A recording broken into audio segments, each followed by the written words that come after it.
Alors d'abord, c'est quoi les Illuminati? Alors déjà, vous en faites partie. Ah. Oui, parce que vous faites partie des médias. Vous faites Oui. partie des médias et déjà, vous avez une forte probabilité de suspicion d'Illuminati. Et si vous saviez, vous savez pas tout. Exactement, mais donc l'Illuminati à la base, c'est quelqu'un de puissant, chef d'entreprise, homme politique, journaliste. C'est quelqu'un qui a du pouvoir sur les autres. Ensuite, je vois, là, vous avez une bouteille avec un prénom, Elena. Elena, c'est qui? Elena Ceausescu.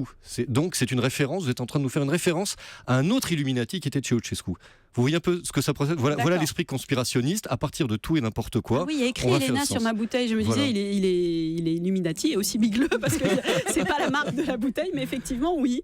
Bon, les Illuminati, c'était quoi? C'était une société secrète, alors bien réelle, à la fin du 18e, bavaroise, qui a voulu prendre le pouvoir, qui a infiltré les milieux maçonniques à l'époque, et vraiment, ils voulaient renverser la royauté et le Vatican, la religion. Ils ont disparu au bout de 10 ans. Oui, mais parce que ça a été dissous en 1785, non? C'est ça? Absolument, 1785. Mais ce qui s'est passé, c'est que vous avez un certain abbé, l'abbé Baruel, qui a écrit le premier best-seller conspirationniste. C'est en 1798, on était en plein la Révolution française. Il a dit en gros, la Révolution française, c'est un coup des francs-maçons, mais derrière les francs-maçons, vous avez les Illuminati.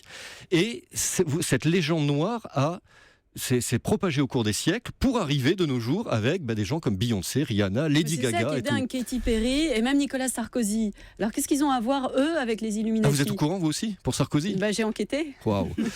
Non, effectivement, c'est que en fait, la culture populaire, particulièrement la culture populaire américaine, des chanteurs, des pop stars, se sont emparés de toute cette... Il y a une esthétique aussi Illuminati. Par exemple, vous avez un œil dans le triangle. L'œil dans le triangle, vous le trouvez dans le billet de $1. Et là-bas, du coup, on a l'impression, pour beaucoup, que l'œil de $1 veut dire une emprise du dollar, c'est les Illuminati qui tiennent le dollar.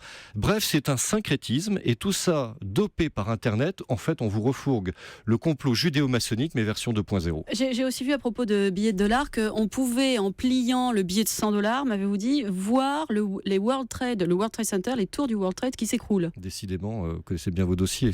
C'est vraiment curieux, là. C'est bizarre. Bizarre.